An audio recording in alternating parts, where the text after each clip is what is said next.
An idea and an insight do share a lot of similarities, but one of the ways that I distinguish the two is that we could generate 100 ideas right now in a brainstorm, right? But I don't know that we would necessarily say that any of those ideas are insights. Whereas an insight is this combination of all of these different things, those data points, those human truths, those observations, trends, you name it. Hey, what's up, branding experts? Arek here, and welcome to our branding podcast. And today I have a very special guest, Chris Kocek. And Chris is the founder and the CEO of Gallant Branding, which is a creative branding firm in Austin, Texas. And prior to that, Chris worked as a strategic planner at BBDO in New York, where he developed nationally recognized campaigns for iconic brands like ARP, Monster, Lowe's Home Improvement, Hyatt Hotels, John Deere, and other brands. So Chris is also a public speaker on strategy and insight. And soon he will launch his new book, Any Insights Yet? Hello, Chris. Thanks for joining us today. Hey, Eric, great to be here. It's great to meet you. Thank you so much. In your book,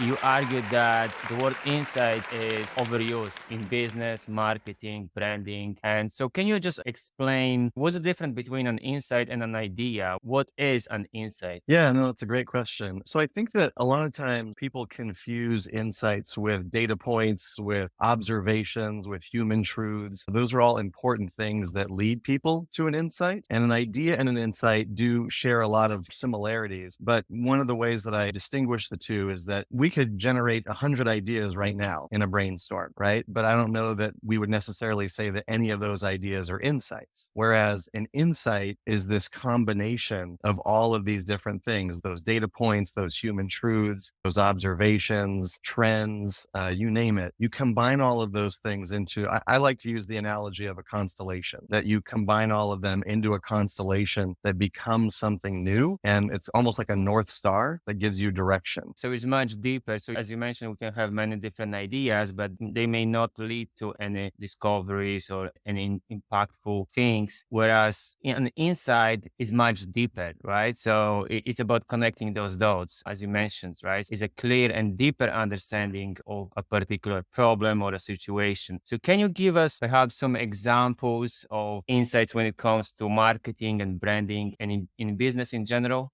That's always a tricky one because to build an insight takes time, and each insight is probably going to be unique to that particular brand or group of customers or the context or the situation that's happening in the culture. One of my favorite ones that I talk about in the book is with home improvement projects, right? So have you ever done a home improvement project? Yeah, you mean home remodeling and stuff like that? Okay. Yeah, exactly. So if you've ever done a home improvement project, or even if something breaks at home and you have to fix it, there are all these different things that will happen in the process. And in the book, I talk about how you'll have things like when you go into the home improvement store, you don't necessarily know what the names of the parts are. You don't know how to describe what the problem is necessarily. Things get lost in translation with the associate. Then you can end up having project creep, where you keep coming back to the store again and again because you forgot to get this thing or that thing. Another observation that was part of this larger constellation that goes into the insight is people do already oftentimes bring the project in on their phone. So they have a picture of the situation and they say, this is the thing I'm trying to get. This is the thing I'm trying to fix. So that can be another thing. So there are all these observations when you look at how people engage in home improvement projects now. And that led to what I think of as an insight with that, which is that if it takes 1,000 words to describe your project, right, to an associate, and if a picture is worth 1,000 words, then why not start every project with a picture? So the insight there is that every project should start with a picture. And if you're Lowe's or Home Depot or any business in the home improvement space, then creating some kind of portal that would allow people to upload their pictures of their projects before they even walk into the store. That insight, that idea, which is both an insight and idea, would actually help solve all of those other issues and problems that I just mentioned with those Right. projects. That totally makes sense. So in your book is going to launch soon in September. And in your book, by the way, thanks for sending over the book. book. And so in the book, you describe different techniques and provocative questions to help us connect the dots and build better insights and then validate these insights. So can you just perhaps describe maybe a few most important ones? Yeah, for sure. My favorite one is just keep asking why, right? So don't take somebody's answer, the first answer that they give you, why do people behave this way? Oh, it's because of this. Why? Why do they do that? So it's a very easy technique. It's something that kids do naturally, right? If you tell a child, hey, it's time for bed. Why? Why do I have to go to bed? Because you got to wake up at a certain time. Well, why do I have to wake up at that time? So they're natural at asking why. So that's a good one. I've worked on different projects over the years. For example, I worked on becomeanx.org, which was a smoking cessation program. And one of the questions was, why don't people quit smoking? Well, why is it so hard to quit smoking? They said, we've done some surveys. We've got all these reasons. Here are the reasons why it's hard to quit smoking. But again, if you challenge those questions, which is hard because in a group setting, when you're talking with the client or you're talking with other strategists or creatives, it's basically you're challenging them. And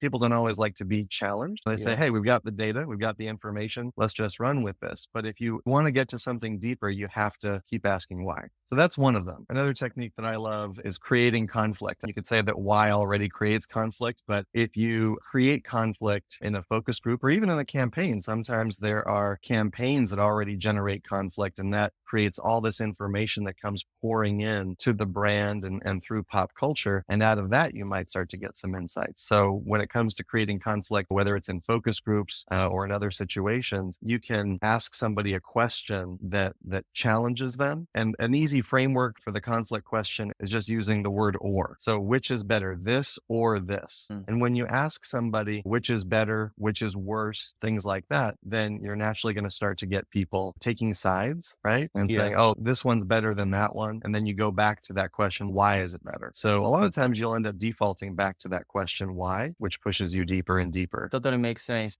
So just for our listeners, just keep asking why. That's probably the main thing you want to do. You want to challenge people, whatever you are doing, whether you're meeting with your client, with your team, and you want to create some conflict as well, as you mentioned, right? So you can just give them a choice. You can use the or, so which is better, this or that, and just try to create a conflict and then go back to keep asking why. So that's one of the techniques. And as you mentioned, insights are often hard to capture and they're elusive, but we all need to think more strategically as marketing, branding experts, strategists, and business owners. What are some of the other key takeaways from your book? I just wanted to give them an idea of what they can learn or what they can take away from your book. Yeah, absolutely. There are definitely some other techniques that are in there besides asking why. One of them is interrogating language. So a lot of times people will think a word means one thing and it really means something else. Or when you're listening to people, listening closely to people's pain points, you can find just these little subtle nuances that can make a big difference in where you go with a particular campaign. I'll give you an example. With one of our clients, that's a quick service food restaurant. They sell healthy food and they want to talk about eating healthy. And then we were talking with one of the customers and they said, I like to eat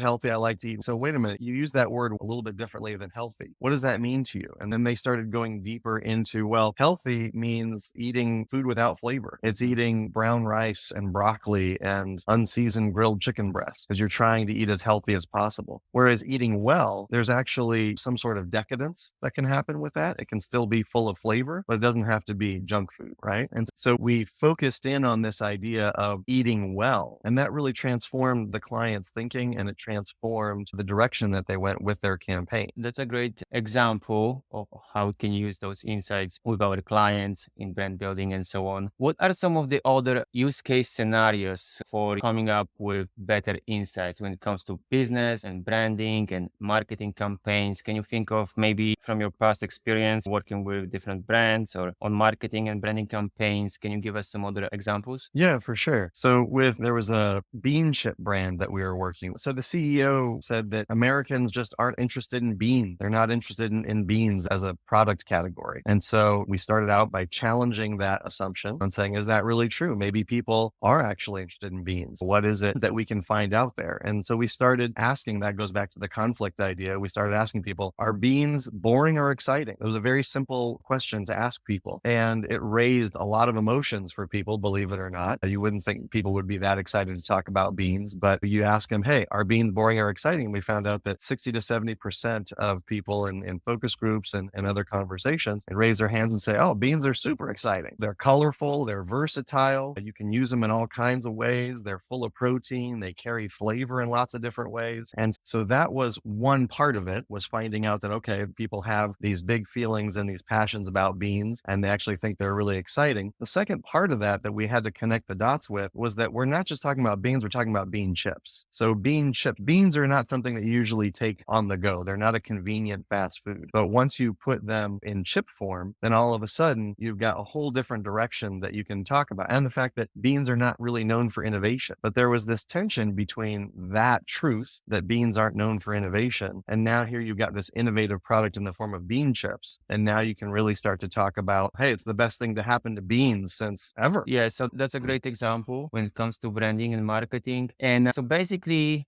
finding an insight is all about making those connections, right? And articulating them, the data, the observations, and things like that, and trying to really have a clear and deep understanding of the problem or situation, and then come up with some perhaps unusual or not ordinary solutions, right, to that. And you describe different techniques, and you have the whole step-by-step process on how to do that, what's the right way to do that, what's the most efficient and effective way to do that. So we're going to link to your book. Your website is chriskocek.com, and then you have your agency website, which is gallantbranding.com, for you guys to check it out. And what's the best way to connect with you? Are you active on LinkedIn? Yep, I'm on LinkedIn and just Chris at gallantbranding.com. Any of the social channels, you should be able to find me. Okay, so we are going to link to your social media for you guys to check it out. And I recommend you check out the book. When the book is going to be launched? September 19th. So by the time this podcast goes live, the book should be live as well. So thanks for coming on the show. I really appreciate that. Thanks so much, Eric. I appreciate it.